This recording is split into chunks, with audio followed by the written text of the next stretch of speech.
Acts chapter 22. Brothers and fathers, listen now to my defense. When they heard him speak to them in Aramaic, they became very quiet.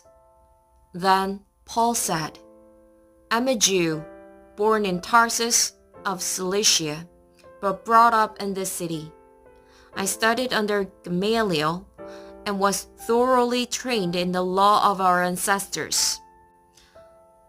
I was just as zealous for God as any of you are today. I persecuted the followers of this way to their death, arresting both men and women and throwing them into prison, as the high priest and all the council can themselves testify. I even obtained letters from them to their associates in Damascus, and went there to bring these people as prisoners to Jerusalem to be punished. About noon, as I came near Damascus, suddenly a bright light from heaven flashed around me. I fell to the ground and heard a voice say to me, Saul, Saul, why do you persecute me? Who are you, Lord? I asked. I'm Jesus of Nazareth, whom you are persecuting, he replied. My companions saw the light, but they did not understand the voice of him who was speaking to me. What shall I do, Lord? I asked. Get up, the Lord said, and go into Damascus. There you will be told all that you have been assigned to do. My companions led me by the hand into Damascus because the brilliance of the light had blinded me. A man named Ananias came to see me. He was a devout observer of the law and highly respected by all the Jews living there. He stood beside me and said, Brother Saul, receive your sight. And at that very moment, I was able to see him.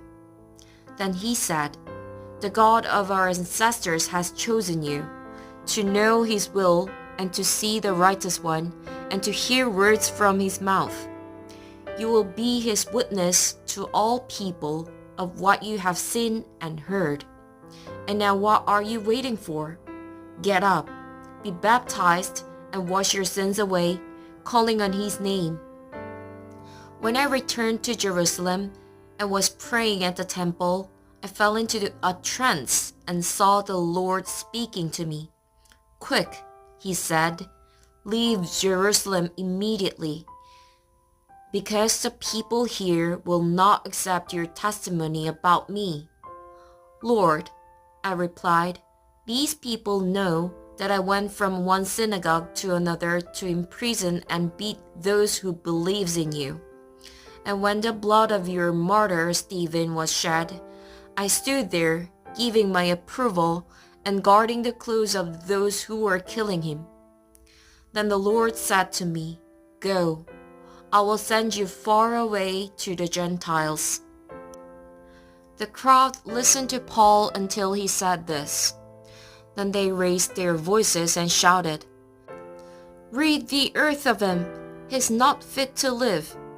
As they were shouting and throwing off their cloaks and flinging dust into the air, the commander ordered that Paul be taken into the barracks. He directed that he be flogged and interrogated in order to find out why the people were shouting at him like this.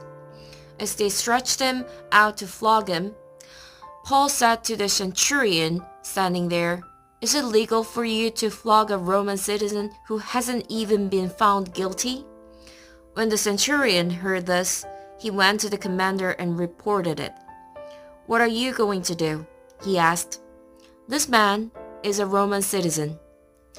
The commander went to Paul and asked, Tell me, are you a Roman citizen? Yes, I am, he answered. Then the commander said, I had to pay a lot of money for my citizenship, but I was born a citizen. Paul replied. Those who were about to interrogate him withdrew immediately. The commander himself was alarmed when he realized that he had put Paul, a Roman citizen, in chains. The commander wanted to find out exactly why Paul was being accused by the Jews. So the next day, he released him and ordered the chief priests and all the members of the Sanhedrin to assemble. Then he brought Paul and had him stand before them.